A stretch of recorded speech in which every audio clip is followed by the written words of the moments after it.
And welcome into the hot seat today. And we're going to be talking about what's going on in Washington. And Webster's Dictionary usually comes out with a word of the year at the end of the year. And I have a feeling that the word unprecedented is going to be pretty much high on that list. Joining us to talk about what's going on in Washington is Loren Smith, president of Skyline Policy Risk Group, as well as Randy Mullett, senior advisor at Imaginovate as well. Gentlemen, thanks so much for joining us as we look at what's going on in Washington. Loren, last time we talked, mentioned, of course, that there's the idea of the shutdown that was problematic.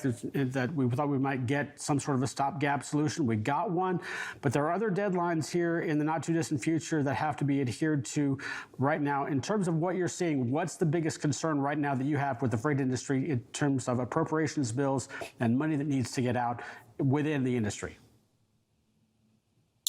Well, the National Defense Authorization Act is on the docket right now for Congress. That's something that they have to get done before the end of the year. They'll probably pair that in some form or fashion with the reauthorization of the U.S. Coast Guard. Normally that goes as a single piece of legislation, but because of some back and forth this year, it may be two separate bills, but both probably happening sometime in December. There are some port logistics relevant pieces there that folks in the freight industry should be keeping an eye on.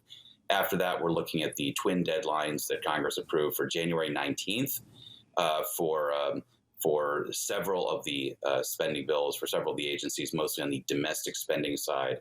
And then February 2nd, 2 weeks later, for defense and several other agencies. That's what the appropriations is stacking up like. I think that there is a real possibility of a government shutdown happening at that point, although it's worth noting that it hasn't happened yet.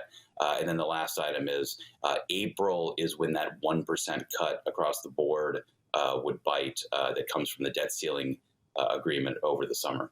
Yeah, definitely something to watch out for as well. Randy, what's on your mind when you look at some of these appropriations bills and some of the money that needs to go out in terms of what gets your attention? Has given a nice update on that. What he didn't say was between now and the potential shutdown, there's only about 20 congressional workdays.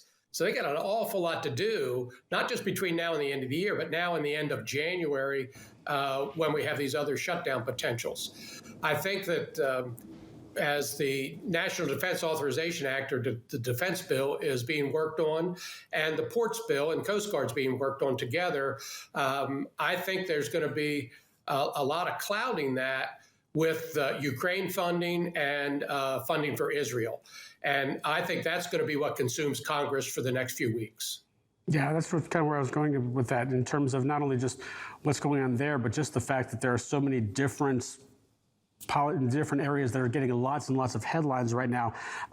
Is Washington distracted is not the right word, but I'm going to use it here in terms of what they need to get done versus what is getting their attention in terms of those events that are going on around them, including obviously things around the campaign for 2024. Obviously, we're talking about the many litigations that former President Trump is involved with. Is that all of that distracting, or are things kind of amenable to getting towards a solution, Loren?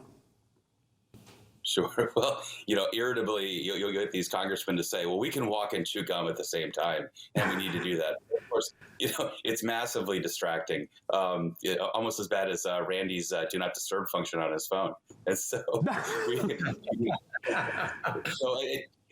think that they're going to find a way to do the absolute bare minimum. That's what Congress usually does. Very good point on the Ukraine and Israel aid taking up a lot of time over the course of the next month. Although it's worth noting that the voter support, the voter intensity on support for Ukraine has really declined substantially over the last several months. There was an NBC News story, which was very important to sort of breaking through in the mainstream press about EU and U.S. policymakers, pursuing or suggesting that it's time to pursue some sort of peace talks with the Russians, which would probably mean that Putin ends up keeping part of what was formerly Eastern Ukraine, and so I think that's a big deal, and it's going to really impact what Congress is thinking about in terms of Ukraine funding.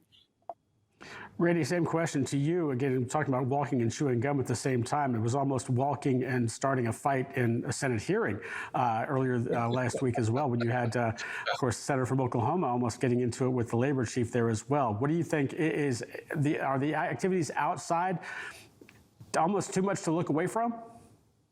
They are. Loren will know this term well, but almost all of us that have worked in Washington refer to the presidential year as the silly season.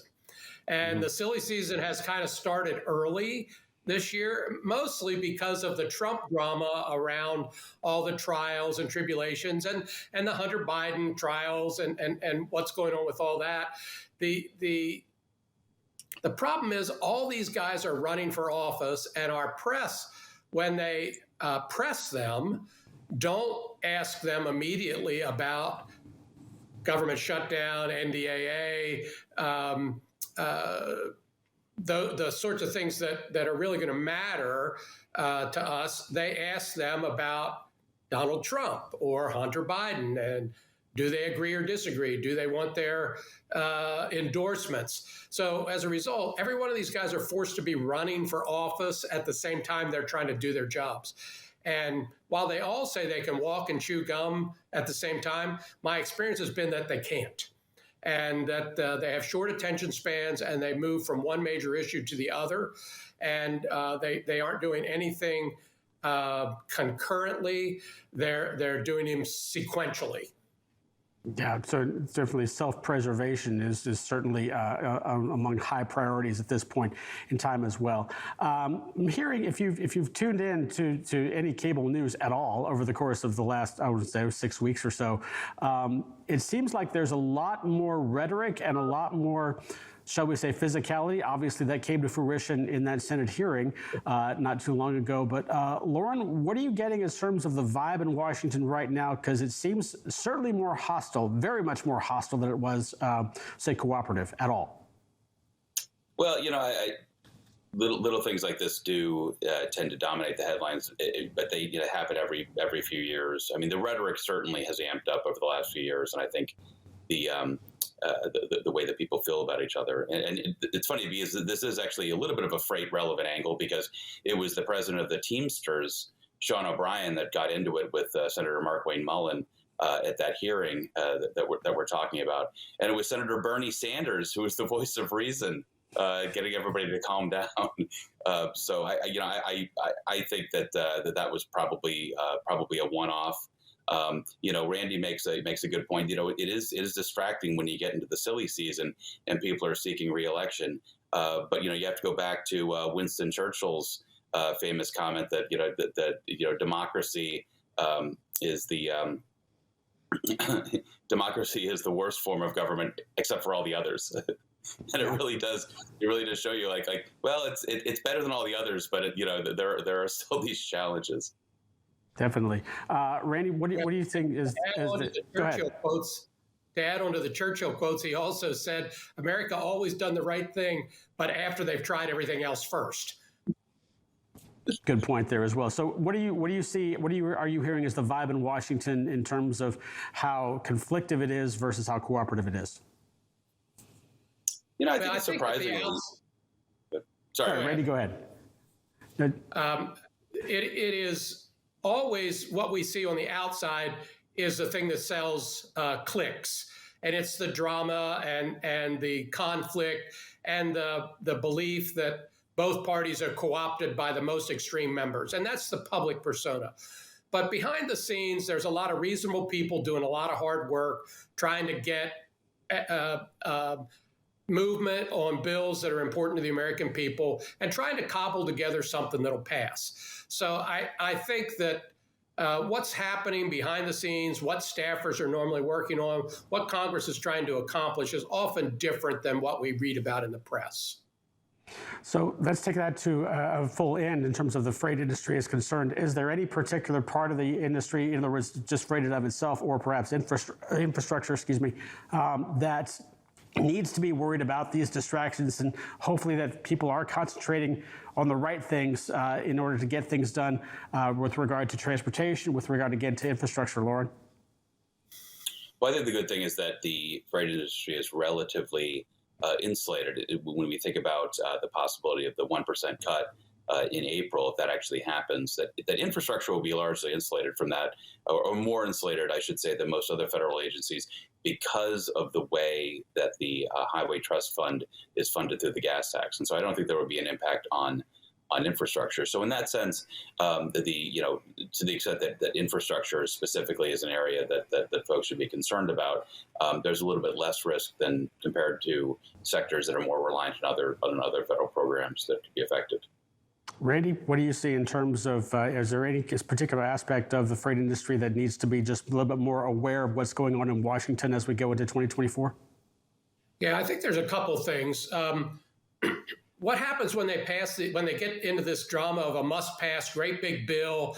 They have a tendency to slip stuff in.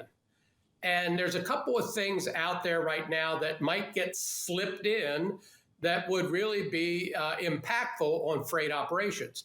Number one, there's a bipartisan bill out there that I don't give a lot of chance for passing, but that would guarantee overtime for all truck drivers. So it would remove the exemption that current truck driving companies have about paying overtime. That's a game changer for a lot of the LTLs. The second thing out there is, it just won't quite go away, is this notion of, are we going to give up other exemptions for truck drivers, a la the F4A out in California? AB5,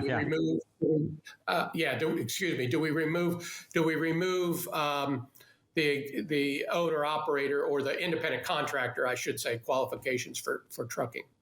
Those two things are still live, and I'd be paying close attention that nothing just makes it in by accident while they're trying to pass a 3,000 or 4,000 page bill that nobody really has a chance to review much.